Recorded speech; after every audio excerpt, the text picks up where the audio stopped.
Yo les dents, ça va? Aujourd'hui, top 5 des troupes les moins jouées, mais très utiles. C'est parti! Donc en numéro 1, le géant squelette. Le géant squelette, il y en a, ils vont me dire « Ouais, moi je le joue, t'es pas gentil, c'est même pas vrai !» Ouais, bon, il y en a, ils le jouent, hein, je suis d'accord. Mais à mon niveau, il y a presque personne qui le joue. Donc, l'utilité de cette troupe, c'est qu'il lance une bombe qui fait entre 600, 800, un truc comme ça. De dégâts. Donc si vous le mettez devant la tour, ça fait pas mal de dégâts et je vous le conseille vraiment. Donc là je mets des petits esprits de feu, mais il y a le ballon. Donc voilà, là 800, voilà, il reste 98, quasiment 98, je me le sors de poison pour finir la tour. Et donc voilà, la tour elle tombe. Voilà ce soir. En numéro 2, c'est le chevalier. Le chevalier, il a pas mal de points de vie. Il a une frappe, une cadence de frappe très très rapide. C'est un peu comme le gobelin. Donc si vous le laissez, si vous voulez pas voir votre tour descendre, enfin que ses PV descendent, faut pas le laisser tout seul. Voilà. Donc là, 2 chevaliers, ça fait tomber la tour à 1392. Voilà. Donc là, la tour elle a 9042. Et voilà, la tour elle descend à 600. Donc il y a une marge, tu vois là. Donc là, hop, double rush au chevalier. Donc elle va descendre à 1868, hein, comme tout à l'heure.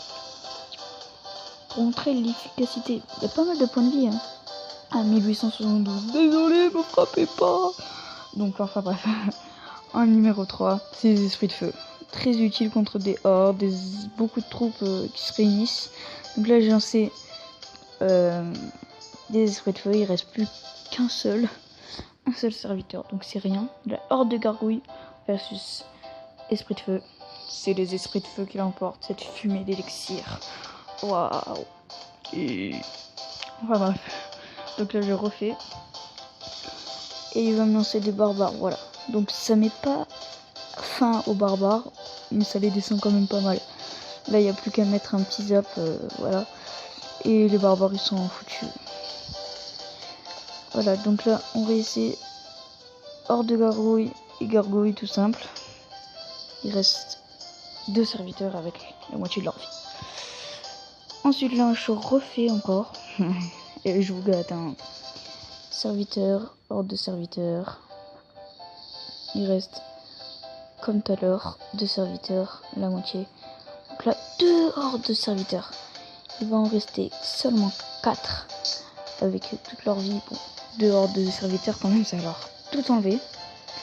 Donc voilà, c'est vraiment pas mal. En numéro 4, le sort de poison. Vous voyez les dégâts, 46 par seconde et ça dure 10 secondes. Donc ça fait 460 dégâts, c'est énorme. Et ça a un grand rayon quand même. Donc moi je l'utilise pour un rush spécial, gobelin chevaucheur et poison. Comme ça quand il pose des petits trous, voilà, comme par exemple ici là, il pose des petits trous, et ben elle meurt. Et la tour elle descend. Voilà. Bon ça détruit pas la tour, hein. Enfin des fois. Voilà. C'est pas mal quoi. Ensuite là, deuxième rush je crois, oui. Donc là j'étais en overtime, donc le x2 d'élixir, donc là j'abuse de mon élixir. Donc on a pas mal d'élixir pour défendre ces barbares, il pose des gobelins. Et moi je vais lui prendre sa tour grâce au petit gobelin derrière. En dernier, en numéro 5, c'est les gardes. Les gardes c'est très utile contre des mineurs, des PK, voilà. Pas beaucoup de points de vie, mais c'est ça le problème, mais pas mal de dégâts, puisqu'ils sont 3. Voilà, donc là, mineur. Là, il pose des gardes. Et voilà. Là, il en reste un seul. Voilà, donc pas mal. Là, on peut aussi l'utiliser comme rush. Donc là, le rush, il pose un mineur. Il a oublié le truc tout à l'heure. Du coup, il n'y a plus de mineur. Ciao, le mineur. Voilà. Donc voilà, c'est la fin de la vidéo. J'espère que cette vidéo vous aura plu. Oh, la répétage là. Like, partage, commente. Ciao.